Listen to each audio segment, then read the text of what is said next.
Assalamualaikum warahmatullahi wabarakatuh. Perkenalkan, kami dari kelompok 4D Praktikum Serologi dan Imunologi Farmasi Unsri. Di sini kami akan membahas materi tentang imunodifusi. Imunodifusi yang akan kami bahas kali ini adalah imunodifusi radial, di mana prinsipnya adalah terjadinya kompleks antara antigen antibodi dengan terjadinya presipitasi yang membentuk sebuah cincin atau ring. Dalam hal ini, kami menggunakan sebuah jurnal yang berjudul Uji Imunosorben terkait enzim radial tunggal immunodiffusion dan metode tidak langsung untuk deteksi kegagalan transfer kekebalan pasif pada sapi perah. Pendahuluan dari jurnal yang telah kami review itu ada pemindahan neonatus hemoglobin melalui kolostrum untuk keperlindungan neonatus dapat dari infeksi. Serum ataupun konsentrasi plasma imunoglobin adalah indikator yang baik dari konsentrasi imunoglobin yang lainnya, yang dimana akan menjelaskan mengapa konsentrasi IgE dapat digunakan sebagai nilai referensi di sebagian besar diskusi tentang kandungan imunoglobin kolesterol dan konsentrasi serum imunoglobin pada anak sapi.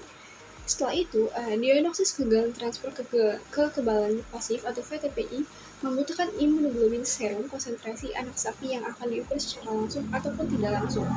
Dari beberapa metode tidak langsung seperti total serum uji konsentrasi protein atau IP, uji presipitasi natrium sulfit atau SSP, uji reagen glutarohid 10%, dan uji kekeruhan seng sulfat yang telah digunakan secara luas di penelitian tersebut. Namun, konsentrasi IgE serum itu tidak dapat diukur secara kuantitatif dengan metode tidak langsung ini. Nah, sehingga dapat disimpulkan tujuan dari penelitian yang kami buat itu untuk mengevaluasi kesepakatan dan bias antara konsentrasi IgE yang diukur dengan 2 kit SRID sapi yang tersedia secara komersial dan untuk mengevaluasi kesepakatan dan bias antara IgE konsentrasi diukur dengan ELISA dan SIRP.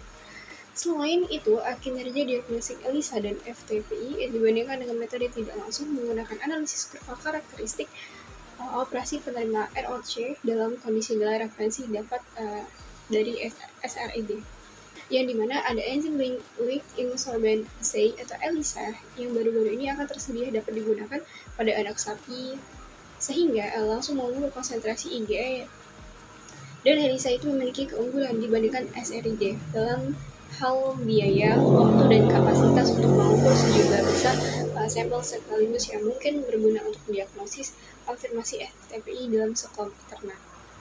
Baiklah, selanjutnya itu ada untuk pengukuran langsung konsentrasi IgG serum untuk mendiagnosis FTPI pada sapi perah. ELISA menunjukkan kesepakatan yang baik dengan SRID1 dan kinerja diagnosis yang baik. Namun, bias dan SRID tetap dan proporsional antara ELISA dan SRID1 tetap diamati.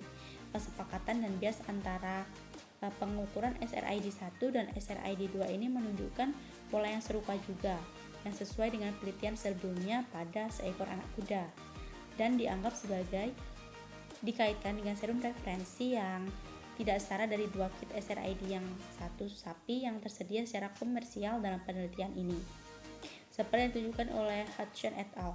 Selain itu, perbedaan peningkatan konsentrasi referensi yang standar dan standar referensi konsentrasi tinggi yang disediakan dalam kit SRID dapat berkontribusi pada peningkatan bias secara bertahap dengan baik, seperti yang ditunjukkan oleh Davis and Witch. Standar referensi ini memiliki 3 tahapan. Yang pertama ada 650, 2500, 5000 mg per desiliter. Yang selanjutnya itu adalah angka standar referensi untuk SRID yang kedua ini memiliki 4 tahap. Yang pertama ada 400, 800, 1600, dan 3200 mg per desiliter.